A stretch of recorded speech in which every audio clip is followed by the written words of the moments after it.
ಹಾಗೂ ಸನ್ಮಾನ್ಯ ಶ್ರೀ ಮುಖ್ಯಮಂತ್ರಿ ಸಿದ್ದರಾಮಯ್ಯನವರು ಹಾಗೂ ಎಲ್ಲ ಗಣ್ಯಮಾನ್ಯರು ಬಿಡುಗಡೆ ಆಗಿದ್ದು ಈ ಆಶ್ರಮದ ಇತಿಹಾಸದ ಒಂದು ದಾಖಲೆ ಆಗ್ತಕ್ಕಂಥ ಸಂಗತಿ ಅಂತ ಹೇಳಕ್ಕೆ ಬಹಳ ಸಂತೋಷವಾಗುತ್ತದೆ. ಈ ಎಲ್ಲ ಪುಸ್ತಕಗಳು ಇವತ್ತು ನಮ್ಮ ಬಾಳನ್ನ ಬೆಳಗ್ತದೆ. ಪೂಜ್ಯ ಸಿದ್ದೇಶ್ವರಪ್ಪರು ನಮ್ಗೆ ಏನು ಬಿಟ್ಟು ಹೋಗಿಲ್ಲ ಅಂತ ಹೇಳಿ ಚಿಂತೆ ಇಲ್ಲ.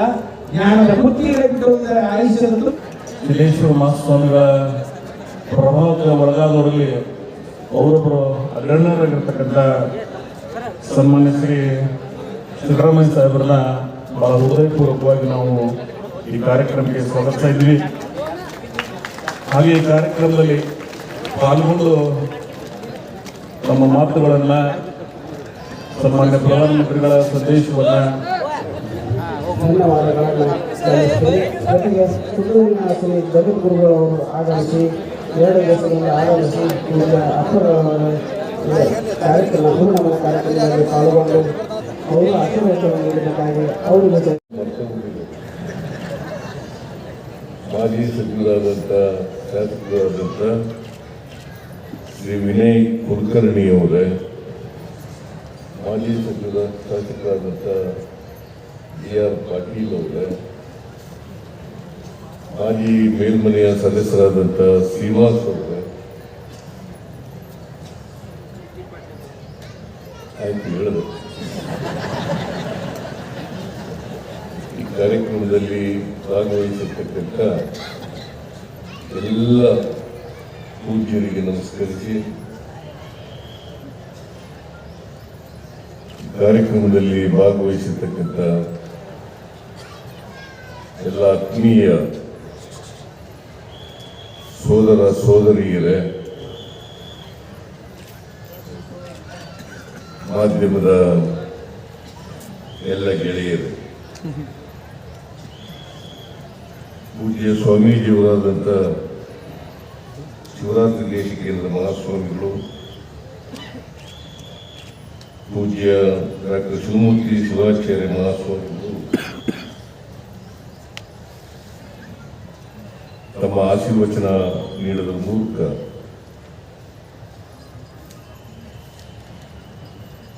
ಸಿದ್ದೇಶ್ವರ ಸ್ವಾಮಿಯವರನ್ನ ಸ್ಮರಿಸಿಕೊಂಡಿದ್ದಾರೆ. ನಾನು ಕೂಡ ಬೆಂಗಳೂರಿನಿಂದ ಬಂದಿರ್ತಕ್ಕಂಥದ್ದು ಈ ನುಡಿ ನಮನ ಕಾರ್ಯಕ್ರಮದಲ್ಲಿ ಭಾಗವಹಿಸಬೇಕು. ಪೂಜ್ಯ ಸಿದ್ದೇಶ್ವರ ಸ್ವಾಮಿಯವರಿಗೆ ನನ್ನ ನಮನವನ್ನು ಅರ್ಪಿಸಬೇಕು, ಸರ್ಕಾರದ ಪರವಾದಂಥ ನಮನವನ್ನು ಅರ್ಪಿಸಬೇಕು ಅಂತೇಳಿ ನಾನು ಇಲ್ಲಿ ಬಂದಿದ್ದೆ. ಈ ನುಡಿ ನಮನ ಕಾರ್ಯಕ್ರಮದಲ್ಲಿ ಬಹಳ ಸಂತೋಷದಿಂದ ಹಾಗೂ ಭಕ್ತಿಪೂರ್ವಕವಾಗಿ ನಾನು ಭಾಗವಹಿಸಿದ್ದೇನೆ. ಪೂಜ್ಯ ಸಿದ್ದೇಶ್ವರ ಸ್ವಾಮಿಗಳ ಬಗ್ಗೆ ನನಗೆ ಅಪಾರವಾದಂಥ ಪ್ರೀತಿ, ಗೌರವ.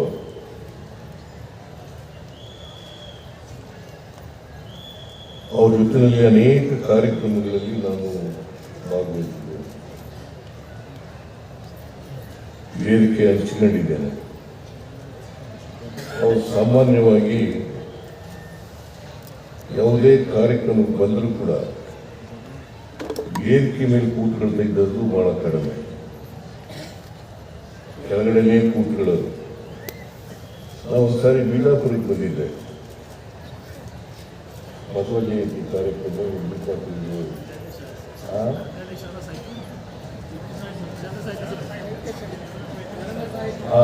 ಕನ್ನಡ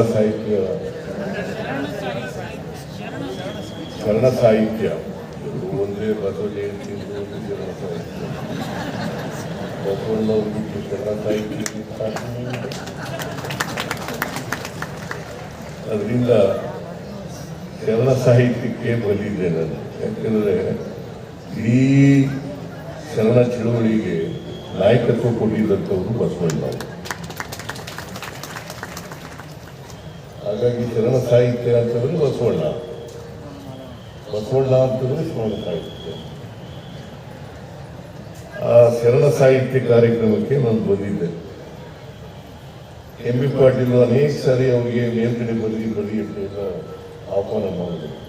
ಅದು ಬಂದಿಲ್ಲ, ಕೆಳಗಡೆ ಕೂತ್ಕೊಂಡಿದ್ರು. ನಾನು ಭಾಷಣ ಮಾಡೋವರೆಗೂ ಕೂಡ ಕೆಳಗಡೆ ಕೂತಿದ್ರು. ಆದರೆ ಭಾಷಣವನ್ನು ಪೂರ ಕೇಳಿದ್ರು. ಆಮೇಲೆ ರಿಯಾಕ್ಟ್ ಕೂಡ ಮಾಡಿದ್ರು. ಸಿದ್ದರಾಮಯ್ಯನವರು ನನಗೆ ಇವ್ರು ಹೇಳಿದ್ರು, ಅವರು ಹೇಳಲಿಲ್ಲ. ಎಂ ಬಿ ಪಾಟೀಲ್ ಹೇಳಿದ್ರು, ಸಿದ್ದರಾಮಯ್ಯನವರು ಬಸವಣ್ಣವ್ರ ಬಗ್ಗೆ ತಿಳ್ಕೊಂಡು ಮಾತನಾಡಿದ್ದಾರೆ. ಕೂಡ ಬಸವಾದಿ ಶರಣರ ಅನುಯಾಯಿ ನಾನು.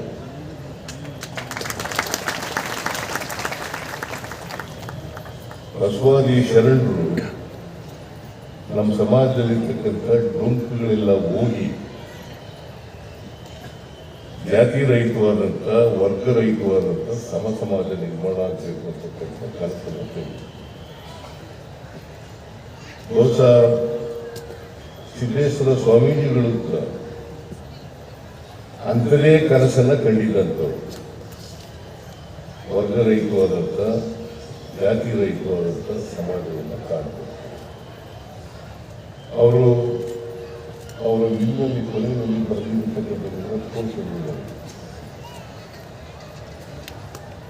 ಇವತ್ತು ತೋರಿಸಿದ್ದಿಲ್ಲ, ಇವತ್ತು 2ನೇ ಸಾರಿ ತೋರಿಸಿದ್ರು. 1ನೇ ಸಾರಿನೇ ನನಗೆ ಎಂ ಬಿ ಪಾಟೀಲ್ ತೋರಿಸಿದ್ರು. ಅವರು ಹೇಳ್ತಾರೆ, life is A stream of experiences. Life is a stream of experiences.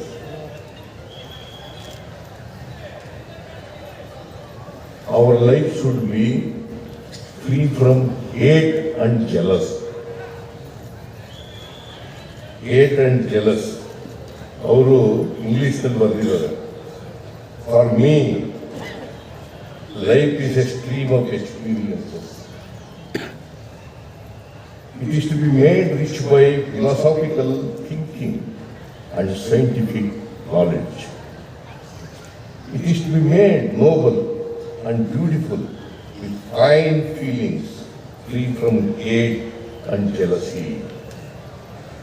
Free from hate and jealousy, ego and attachment. These are the sentences written by none other than Siddheswara Swamiji ಮತ್ತು ಭಗೀರಥರು.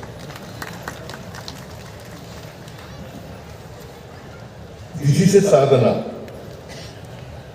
ಅಧ್ಯಾತ್ಮ ಲೋಕದಲ್ಲಿ ಇವತ್ತೂ ಕೂಡ ಅವರು ಬದುಕಿದ್ದಾರೆ ಅಂತಕ್ಕಂಥದ್ದನ್ನು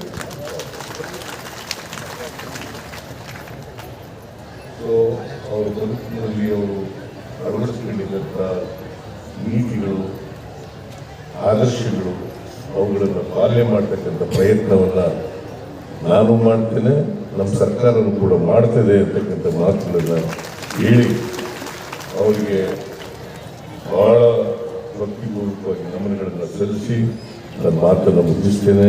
ಜೈ ಹಿಂದ್, ಜೈ ಕರ್ನಾಟಕ. ಮುಖ್ಯಮಂತ್ರಿಗಳವರಿಗೆ ಆಶ್ರಮದ